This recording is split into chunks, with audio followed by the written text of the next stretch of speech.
Projecting the Bengals 53-man roster, it's a little complicated, and, well, at least Ken Riley and Ken Anderson have the Ring of Honor coming up in Cincinnati.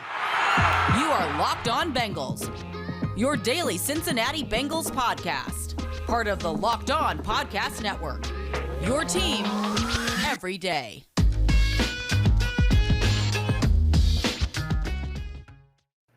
What up, Bengals fans, and welcome to another episode of the Locked On Bengals podcast. I'm your host, Jake Liscow. He's your host, James Rapien. Today we take a look at trying to project where the Bengals might land as they try to cut down to 53 players on the roster. And what makes it complicated?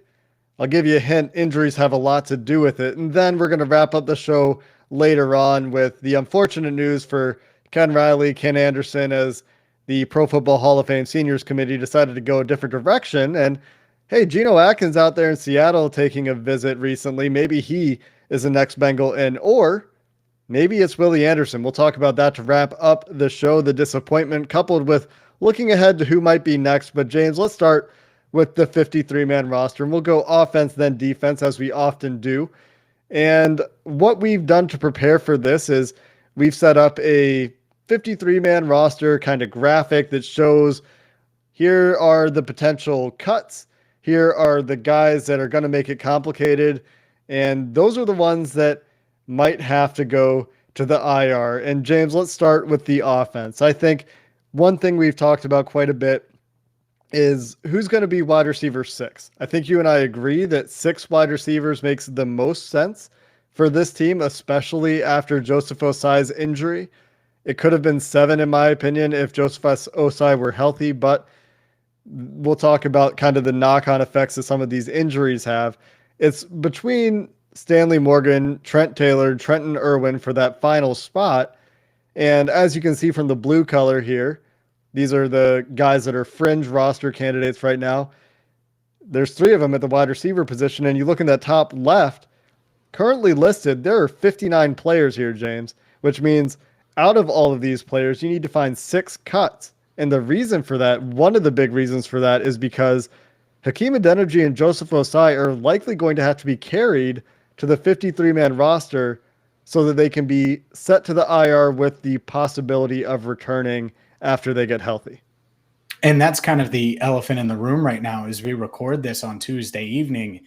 Has Joseph Osai had surgery? Do they project him to be out for the season? Because if so, and I don't want that to be the case, by the way, but if so, that does essentially free up a spot because you can put him on injured reserve before cutdowns, which would be huge in a way because then you can keep one of these guys instead of moving on from them and hoping to bring them back after cutdown day next week. So you're right, by the way, at the wide receiver spot. It's a battle between those 3 guys, but if you ask some that cover the Bengals, they think that Mike Thomas could be on the bubble as well. Me personally, I think Thomas has shown enough in practice, shown enough these past couple of games as a receiver. And even in individual drills, I watch, Joe Burrow likes him because he slides over and throws to Thomas. So I think Thomas is in, and we know his relationship with Zach Taylor as well, but some think not so much. So maybe this is a 4-man battle for 2 spots or a 4-man battle for 3 spots. To me, it's 6 receivers. You got the practice squad call-ups, things like that. I get it. You know, Trenton Irwin is a guy that a lot of people have liked. Heck, I listened to his interview with Dan Hort. It was pretty good. He's an entertaining dude. I think you can sneak him onto the practice squad. So we'll see.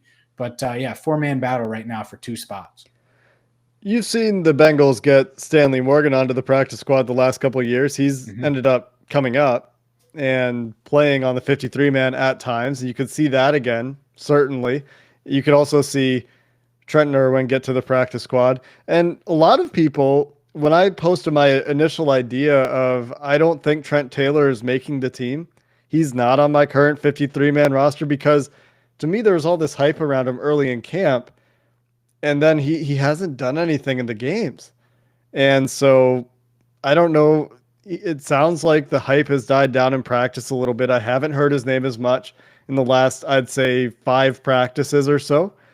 And that doesn't necessarily mean he's not doing anything in practice. I'm sure he's still a fine player, but without continuing to stand out, I think that I don't know if he's done enough to make it, right? Darius Phillips seems to be the clear preference at punt returner right now, and they do need a guy behind him, just as you need a backup slot receiver, which is where it likely comes down to Taylor and Irwin, although Stanley Morgan, did get some snaps in the slot. He's had about 8 or 9 snaps in the slot this preseason. So they're working him there to see if he can do that job, I think. And we mentioned yesterday, James, that Morgan was out there with the first team on 1 snap when Jamar Chase wasn't on the field against the Washington football team. It was a running play. So I don't know, again, if that means anything, but some difficult decisions there. And part of the reason for that, like we mentioned with Joseph Osai, is Hakeem Adeniji also with the torn pectoral from about a month ago now, maybe more than that at this point. More than that. Yeah, more than that. Yeah.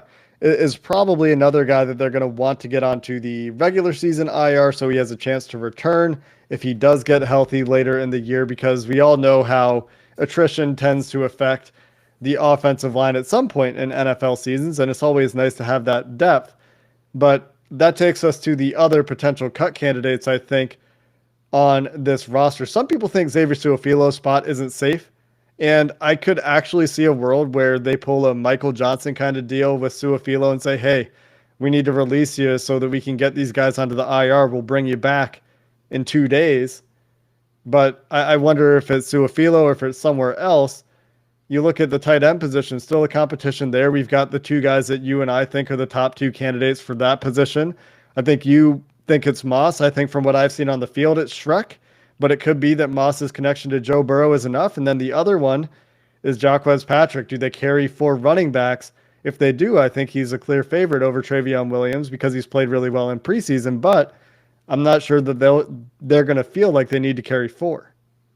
And that's one of the many dilemmas, right? Are they going to carry 4 running backs? Are they going to carry a 7th wide receiver? By the way, I just want to make a quick note before we get completely away from it. Trenton Irwin was returning punts the other day in practice with Trent Taylor, with Darius Phillips. So just something to consider there, maybe trying to work his way into the mix there as that backup punt returner. But yeah, it's crazy because to me, if you're the Bengals, you have to figure out what guys can you sneak by. Can you just make a handshake deal with Xavier Su'a-Filo and say, hey, look, we're going to bring you back. And heck, he may be the starter. So we're going to bring you back and you're going to start at right guard for us. But can you do us this solid so we can sneak Hakeem Adeniji on injured reserve? And look, they've done it in the past. I could totally see that being the case, even if he is a starter, by the way. Like, I don't think that means much at all as far as the depth chart is concerned. But if you don't go that route, are you going to expose one of these young guys like a Patrick, who has been tough to tackle, has flashed all the potential you want him to, but is he really going to bring it on special teams? Is he going to give you that element? And that's the part that I question. And the same thing goes for the tight end room. Which guy is going to be the best on special teams? And then if called upon on offense, give you the most there. And you're right. I right now today, I think it's Thad Moss. You think it's Mason Shrek. Shrek has the size advantage. I just think Moss moves so much better. And they have 2 guys that can block in Uzama and Sample at a high level that you can afford to go with Moss. So it's a bunch of dilemmas, and that's the fun part about this time of year for sure. You know, it's interesting. I think Mason Shrek is actually a much better athlete than Thaddeus Moss. And it's interesting to hear you say that you think Moss moves better. He doesn't move like him. He does, way better. Yeah. That's interesting. In the games, to me, Shrek looks much more natural moving, and Thaddeus Moss looks like he's running in sand. Mason Shrek at least looks like he belongs. I don't know. This is very basic level observation, not digging into it too much. And I think Mason Shrek did test a lot better. I don't think Moss tested poorly, in fact. And so the things in Shrek's side of the world or side of the argument or whatever are, to me, he has more experience in the system. They've liked him for a while. He just has had some injury issues. And on Moss's side, significant advantages. Well, he has the Joe Burrow connection. Also, they were not afraid to line him up at fullback. On the Jacques Patrick topic, I think if they lose him, I'm not too broken up about it. He's looked great in the preseason. He's a player that I would like for them to have his depth. But the reality is Joe Mixon and Samaje Perine are going to be doing most of the work for this team. And if one of those guys gets hurt, then it's going to be Chris Evans. And I think Jacques Patrick would have a hard time getting active in the first place. So we'll see what happens there. Would like to see them find a way to get him on the practice squad or keep him. But at the same time, you have to remember with some of these guys, these are end of the roster players who may or may not stick. Let's get into the defense where I think some more complication comes up and some more difficult decisions will have to be made coming up next. It's that time of year again, and all eyes are on the gridiron. It's football season, and as always, BetOnline is your number one spot for all the pro and college football action this season. Get all of the updated odds, props, and contests, including online's biggest $500,000 NFL mega contest, and the world's largest $200,000 NFL Survivor contest, open now at betonline.ag. So go there now, use your mobile device to sign up today and receive a 100% welcome bonus with promo code Locked On. That's free money. Plus, you can take advantage of their opening day super promo where you make a bet on the Thursday, September 9th season opener between my GOAT, that's my GOAT, Tom Brady, and the Tampa Bay Buccaneers against the Dallas Cowboys. If you lose, your wager will be refunded up to $25. More free money, more free money. It's only for new customers, and you got to use promo code NFL100. BetOnline is the fastest and easiest way to bet on all your favorite sports. James, we talked about the offense, and we've got these, 6 players in blue on the offensive side of the ball. On the defensive side of the ball, 4 players in blue. There are 4 guys that I see currently that we've discussed that we see as clear fringe roster candidates, and maybe we should have included another safety here, but I don't think that's a real battle. I think Brandon Wilson is the clear favorite for the 4th safety job, so the safety seems set to me. I think the linebacker seems set, and you can see the names if you're watching on YouTube. So I guess we should have read some of the names that we think are locks. The locks are the guys that you think are obvious locks on the offensive side of the ball. We have the 2 quarterbacks of Burrow and Allen. We mentioned the running backs. We've talked about the offensive line with Su'a-Filo being the only potential surprise cut to return. The 5 or 4 at wide receiver, pretty well known. We talked about the other guys. On special teams, we're in agreement. There is no competition. Evan McPherson, Kevin Huber, Clark Harris. And then you get to the defensive side of the ball. The safeties look very much decided as Jesse Bates, Ricardo Allen, Von Bell, and Wilson as the kick returner, backup strong safety. The linebackers, again, I think are set. We've just talked about this with Logan Wilson, Jermaine Pratt, Akeem Davis-Gaither, Marcus Bailey, and Jordan Evans, who appears to currently be the starting nickel linebacker. And then we get to the questions, right? And so the first question is really 6th corner, but to you and I, we're both in the same boat where Jalen Davis is the clear favorite right now for the 6th corner job. He's in blue as a potential roster bubble guy on our sheet if you're watching on YouTube, because I wonder if they will have to cut him to make room for one of these IR guys and then try to bring him back. I wonder if they will have to expose him or try to waive him and bring him back, or get him onto the practice squad at first and then bring him back, because they need to get these guys onto the 53 that are hurt. And here's the strategy with this, and I think you can do it. I guess he could still get claimed, but look, Jalen Davis just wants to be on the same team for back-to-back years. He said that, he's made that known. So you could kind of say, look, we're bringing you back. You've made the team. You're going to make the roster. We have to do this. This is strictly a procedural move. I guess a team could still swoop in, though. And so that would be the dangerous part. It's not like he can say no. It's not like he's made it to the practice squad and can turn down the offer. And so he would be subject to waivers. And that's kind of scary, considering the Bengals really like their cornerback depth. And when you look at Davis and the improvement he's made, if he's the weak link in that cornerback room, that's a pretty good 6th corner and weak link to have, right? So you feel much better about the depth there. So I wonder if they do risk it. They kept 6 corners last year to start.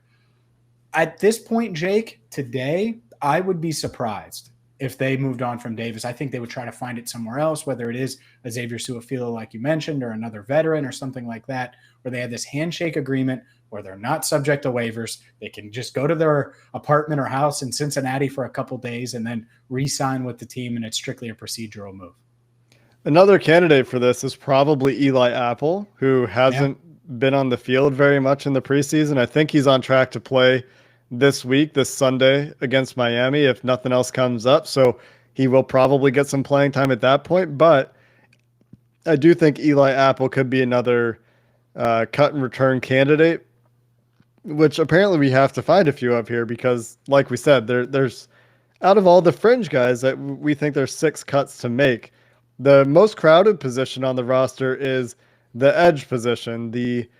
I don't know what they're really called. They're defensive ends, and sometimes they stand up now because Lou Anarumo is doing some 3-4 stuff. So we'll just call them edge players. And the locks, I think, are Cam Sample, Trey Hendrickson, Sam Hubbard. I think Joseph Osai, unless they have a very, very clear idea of his prognosis after he has that surgery, is going to go to the 53 so they can potentially bring him back late in the season. And then in order to have a actual roster of guys to play, they're going to need a couple more guys here. They just signed Noah Spence. There's Khalid Kareem, who's back at practice, and there's preseason darling and training camp darling Darius Hodge. And I think there's a world where you could argue that all these guys should make the team, but from a numbers perspective, at least at first, they won't all make it onto that initial 53. No, they won't. And it's going to be tough because a guy like Noah Spence, he could go from being cut by the Saints to working out and signing with the Bengals to with a good performance this weekend. I think he could end up on the initial 53-man roster, even with everything going on. I think he could beat out Darius Hodge. Now, is it likely? I don't know. I don't know if it's likely if he makes the 53. I would probably say no because he's just got a lot of catching up to do. But I think it's possible. And I still think Hodge needs to show that he can be that 5th guy that they can keep in not risk losing him to waivers. That's kind of what you're looking at here because I think he's put out some good tape. I think fans know him and want him on the roster. At the same time, I remember a time when Auden Tate was released after a good camp and a good preseason and still made it back to the practice squad. So there might be one of these cuts where it's like, oh my God, you let go of Hodge.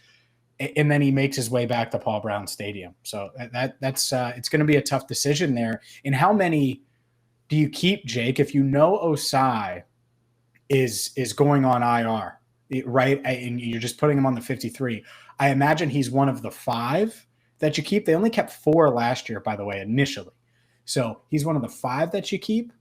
And then you bring one of these guys back. So who's on the outside looking in, and who gets brought back? Is it a defensive end or edge player, like you said, or is it another one of these guys on the roster? And do they just stick with 4? Which again, last year they only had 4 after they went past cutdown day. And it will be very interesting because they could just say, you know what, all tight ends that aren't Uzama or Sample, we're gonna have to cut all of you to make this work. And if some of you get claimed. Yeah. If some of you get claimed, good luck, best of luck, and you know we'll have our list of preferences for tight ends that we want to bring back. If it's Thaddeus Moss, if it's Mason Schreck, and we'll get the best guy we can. But it'll be very interesting to say the least. I think that Noah Spence is actually a prime candidate for, if they like him, to cut him and bring him back. He hasn't been there for that long. Mm-hmm. Clearly, there wasn't a massive demand for his services as he worked out in Cincinnati and signed. I mean, could have gone somewhere else before that happened. So I think that's one. We've talked about the possibility for Xavier Su'a-Filo, the possibility for Jalen Davis, Eli Apple. Same could go for all 3 of the receivers, the Trent Taylor, Trenton Irwin, Stanley Morgan. So there are a lot of options here where these are guys that are kind of fringe roster guys where if you lose one of them, it's probably not the end of the world. And maybe they would rather lose one of those guys than Darius Hodge. What about Mike Thomas? I just thought about it. He signed a 1-year deal. Like he's got the relationship with Zach. There's trust there. I think his agent is trust the Bengals and vice versa. That might be an interesting one where it makes these people speculating about his future, right? But he also ends up on that 53-man roster when it's all said and done. Yeah, that's a good one. I actually thought about that before too, and it slipped my mind until now. Really good to bring that up. The last position we haven't talked about at all are the defensive interior players, where to me it's a very clear 5 that should make the team. Although Tyler Shelvin has been inconsistent, let's say, in the preseason, he's, I think, going to make the team. And the starters look like they're Josh Dupo, DJ Reader, Larry Ogunjobi when they're in 3 interior defensive lineman looks, and then at the backing them up will be Mike Daniels and Tyler Shelvin. I don't think all those guys are necessarily active every game day, but I think that the defensive interior at this point, barring injury, is very clear. Coming up next, James, Ken Riley and Ken Anderson will be getting in to the Bengals Ring of Honor. We've talked about the depth chart. We'll take the graphic down and we'll talk about the news today from the seniors committee where they chose to not go with one of the Kens. That's coming up next. Did you know that Built Bar has 9 delicious flavors? Of course you did if you listen to Locked On Bengals, because we talk about it all the time. Built Bar is the #1 protein bar on the planet, and I love them. Not only are they covered in 100% chocolate and they taste amazing, but the macros. High in protein, low in sugar, low in calories, perfect for you. So whether it's the double chocolate or the peanut butter brownie or the mint brownie or the raspberry or the coconut almond, there's something for everyone at BuiltBar.com. So go there now, check them out. And when you go to make that first purchase, use promo code LOCKED15 and you're going to get 15% off your first order. Again, save 15% at BuiltBar.com with promo code LOCKED15. I could use a Built Bar right about now, James, because I was hungry for one of the Bengals Kens to get into Canton, and the senior committee, unfortunately, on Tuesday, going another way, going not with one of the Bengals, and the wait for the Kens continues.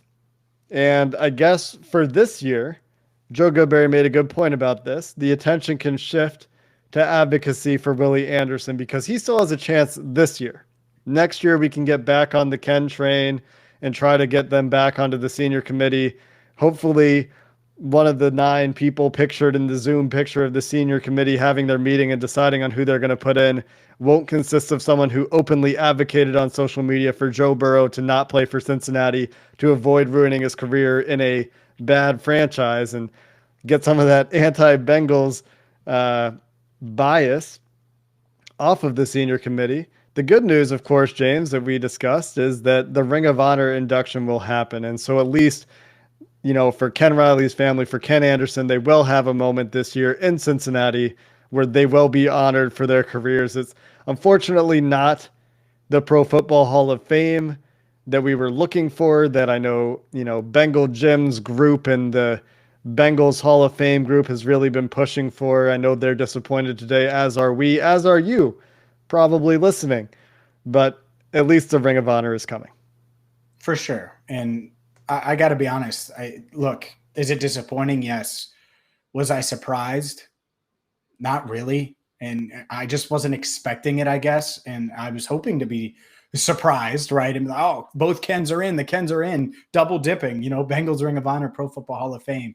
Was not shocked though, and it is unfortunate. And you can't help but think that there is that bias, right? And it really stinks. And I really don't know if Willie Anderson's going to get in, right? He should. I think talent-wise, he should. I think, he did everything he needed to as an individual player to get into the Pro Football Hall of Fame.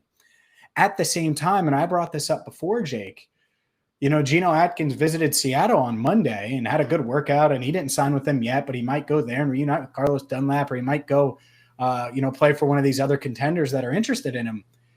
I think he's going to make the Pro Football Hall of Fame. Obviously, he would go in as a Cincinnati Bengal. Is he the favorite? If you had to put BetOnline.ag odds together, would Geno Atkins be the favorite of the next former Bengal to get into the Pro Football Hall of Fame? Because I think he might be, which is wild to me because, again, both Andersons or both Kens, and then the Andersons, whatever you want to say, because they share the same names. All 3 of those guys should be in. And yet, like I said today, I was not surprised by what was a disappointing day for Bengals fans across the country and across the world. Yeah, I don't know if I think that it's between Geno and Willie, I think. I mean, there's a chance that the senior committee says, hey, Ken Anderson, it's your turn next year. That could happen. But Willie Anderson has made progress. He's gotten incrementally deeper on the ballot the last couple of years, and the momentum is building. Michael Strahan is a Hall of Famer and endorsed Willie for the Hall of Fame. That should help. I don't know how much it'll help, but Willie doing some self-advocacy, the this could just be the circles that we run in, right? This could be our media bubble reinforcing this idea, but it seems like there's some momentum behind Willie Anderson. That being said, I would say that Geno Atkins is heavily favored to be a Hall of Famer, like minus 1,000 or so, because he was on the APL decade team. I think it was the AP, or maybe it was the Pro Football Writers Association. I don't remember which, but regardless, I think it's the Pro Football Writers Association. Either way, you make that team, that all-decade team, all but one player who's made an all-decade team is in the Hall of Fame that is eligible to be in the Hall of Fame. So Geno's going. He's going to get into the Hall of Fame. It's just a matter of, does Willie do it first? And that's where it gets a little tricky, James, to make the odds, because it's hard to tell how much of the momentum for Willie Anderson is just in our Bengals media bubble, where, you know, we're trying to get information from all sorts of NFL journalists and people that vote on this sort of thing. But, you know, inevitably we're going to get more Bengals focus in what you and I follow and what you and I see on a daily basis than maybe what the actual Pro Football Hall of Fame voters are deciding on. And the Pro Football Hall of Fame voters are actually the ones that voted for Geno. Yeah. So I guess that would bode well. Yeah, that's the connection. Yeah, you'd imagine, right? So hopefully he gets in. But you're right. Like that's the thing is I think he would be the favorite. And that doesn't mean Willie shouldn't be in, or Willie won't get in, or Willie won't get in this year. If I had to guess, look at the history. And Willie's pushing, and hopefully he makes that push, much like he did at right tackle for all those years for the Bengals. You know, at the same time, we're probably 6 years out. Like, how much longer does Geno have? Another year or two? And then the 5 years. So we're probably 6 to 8 years away from him potentially getting in. Maybe he gets in first ballot. I think that there's a chance, which my point of this is how sad that is. We're talking about a guy that's hoping to go win a Super Bowl with whoever he signs with after a decade in Cincinnati. A guy that probably is hoping to play for a couple more years, maybe not just this year. And he might be ahead of guys like Willie Anderson, Ken Anderson, Ken Riley. And that part is the shame, because it has nothing to do with Geno, really. It's just the fact of where he's at in his career versus these other guys that have really, you know, the two Ken should have been in a while ago. And Willie Anderson, it's tick, tick, tick. It's about that time, because he was eligible in 2013, 2014, in that range. I think his last year was 2008. So, yeah, it's a damn shame he isn't already in as well. That's why I lean toward Willie to be the next, unless it's one of the senior guys who is just like, you know, flip a coin. You never know what the senior committee is going to do, I feel like. But because of the wait for Geno after he retires before he becomes eligible, that's why I lean toward Willie. Because I think he's trending in that direction, right? Like, he made it to the semifinals last year. He didn't quite make it to the finalist list this year. Maybe he gets to the finalist list maybe next year, or this year he gets in. Or maybe it's, you know, 2 years or 3 years, but that's probably before Geno's eligible. That said, I think we'll all rejoice when the Bengals finally start to get their due, and it's not another Raider or another Steeler or another whatever of these teams that are overrepresented in the Hall of Fame, and we start to recognize these individual players for how great they were. That's going to do it for this episode of the Locked On Bengals podcast. We'll be back tomorrow as the Bengals are back to practice, preparing for their final preseason game. Until then, Bengals fans, hoo-day, and have a good one.